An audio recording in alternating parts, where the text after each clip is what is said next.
Namely, I want to see these characters come to fruition on screen that's actually respectful to the history, to the mythology of them all. I don't want to see some just a hodgepodge material, just a 2.5 hour film that's just gonna really go absolutely nowhere, because that's exactly what we have the Transformers movies for. It's not really my forte. They're not my taste. I don't like them too much, and I just fell off after the first two movies were enough for me for as far as Transformers is concerned. But that's another story. But in all honesty, just wanting to see these characters come to life in a way that's actually done with respect, it's been for some reason like an extreme mission. And in all honesty, Dawn of Justice to me wasn't that bad, especially after I got to see the Ultimate Edition. But there was a lot of them there. There was just too much in there for one movie, and it just didn't sit well. And then to be honest with you, it was just looking at it from the outside in. If I was just a general audience member walking into the movie for the first time, not knowing much about these characters, and seeing what the movie actually was like, I would have been lost myself. Because not being a comic book fan, how can what Zack Snyder did with this film? He added all of these stories from past, like from past, as far as like what is that? Well, one of the one thing that comes to mind, apart from the Dark Knight Returns, is a death in a family where Jason Todd is presumably murdered by Joker, and you're gonna have a lot of young kids that are gonna come into the screening, that are gonna come into the theater and not know exactly what this is about. They're just gonna look at it as what's this about? Why is there spray paint all over why is there spray paint all over Robin's uniform?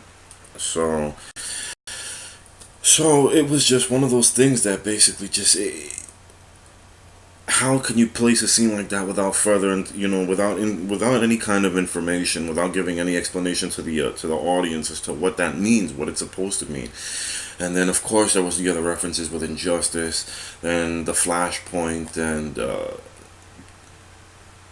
of course the death of Superman storyline, which was now completely wasted on film. You can't do it at this point. Uh, so anybody that had an idea for the sequel for Man of Steel, that's out the window now because it's already been done.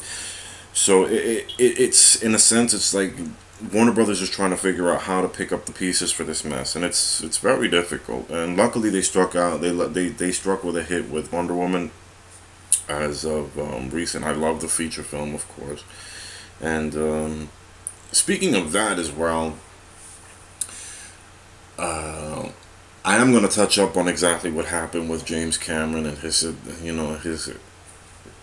recent comments regarding the movie, which I didn't care for, period. But back to the what I was speaking about earlier.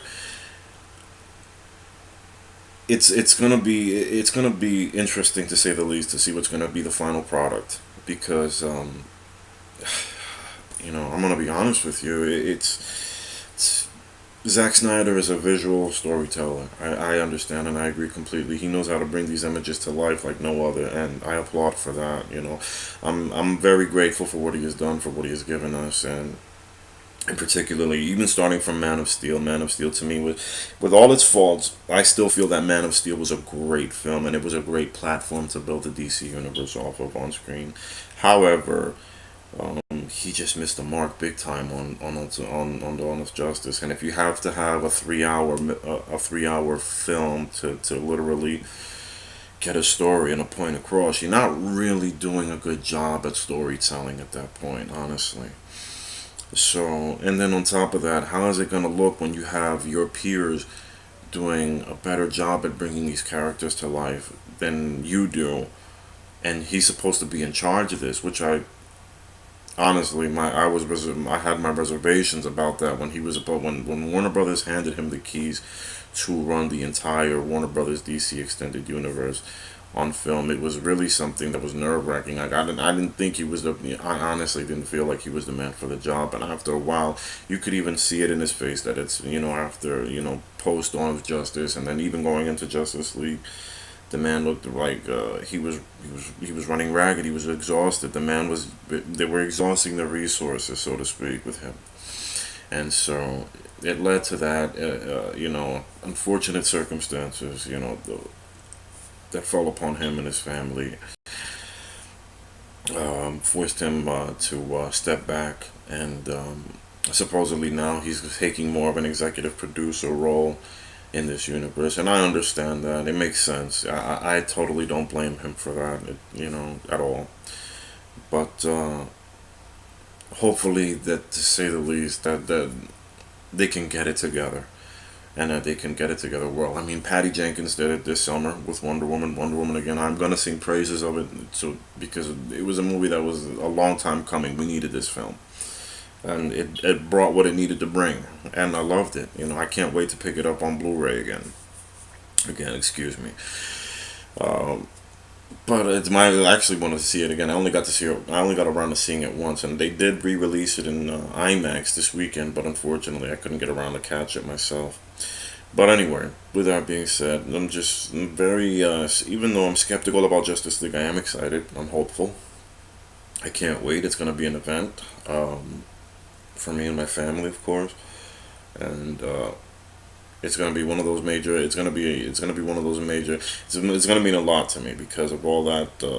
Growing up with the film, growing up with these characters, reading these characters, and wanting to see how they're going to look on screen. It's finally happening, like finally happening, and I can't wait. I really can't wait. Um, but diving into Wonder Woman, as I was saying earlier regarding James Cameron, James Cameron for some reason has gotten off on this whole deal where he's just like the man is open. He has, the man is an established filmmaker. I'm not gonna knock him for what he's done. He's brought classics over throughout his entire career from Terminator franchise, the first two Terminator movies, honestly, Aliens and The Abyss, which I personally love. I'm trying to get that on. I'm looking to get that as well on Blu-ray. If not, maybe Ultra. Well, I don't have 4K Ultra yet. I have to get me a TV, but eventually I will get around to it and pick one up. But it's definitely one of those movies. It's one of his masterpieces, and I'm gonna be honest. To me, quality wise, storytelling wise, I think the last good movie that he had was True Lies, which was in 1994. I didn't care for Titanic. Honestly speaking, it wasn't. It was just. Titanic was just to me. It just I don't know. I guess it's the guy in me that's just not falling for it. The man in me that's just like it's a love story. Set against the backdrop of a tragedy that happened. I don't know, but how long ago now? Jesus, I can't even tell.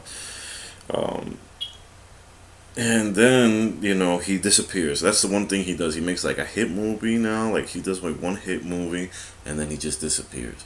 And then he comes back and makes another film like Avatar, which everyone was going crazy over. Everyone loved. And then all of a sudden, haven't heard anything since. Supposedly he's making a whole bunch of sequels, but they've been pushed back for so long. At this point, I don't even see what's the point. Especially with all the material that's coming out from other studios at this time. Like it really doesn't make any sense for him to concentrate so much on another Avatar, other than like I'd say for maybe new material, maybe one sequel at best, and then leave the land of Pandora alone. Unfortunately, I can. Avatar is one of those movies that I have yet to go through. I cannot sit through an entire. I just can't. For some reason, every time I have attempted to watch Avatar, I have fallen asleep. I don't know why. I couldn't tell you why. It's just it happens. It just does, and for all the beauty of its special effects, the CGI, the 3D, it still just doesn't have enough. And now to have me clamoring for more. I'm literally dozing off more than I think before I could even get to the halfway point of the movie, which is nuts. But it's exactly what it is, and I know there's quite a few people that are around that are still fond of it, but the the the the demand for it I think has actually gone down. But then again, it's James Cameron. When it comes to movies, the man knows how to poop gold. So what can I say? But in the very end, his statement regarding Wonder Woman and the objectification obviously it just didn't sit well with me. And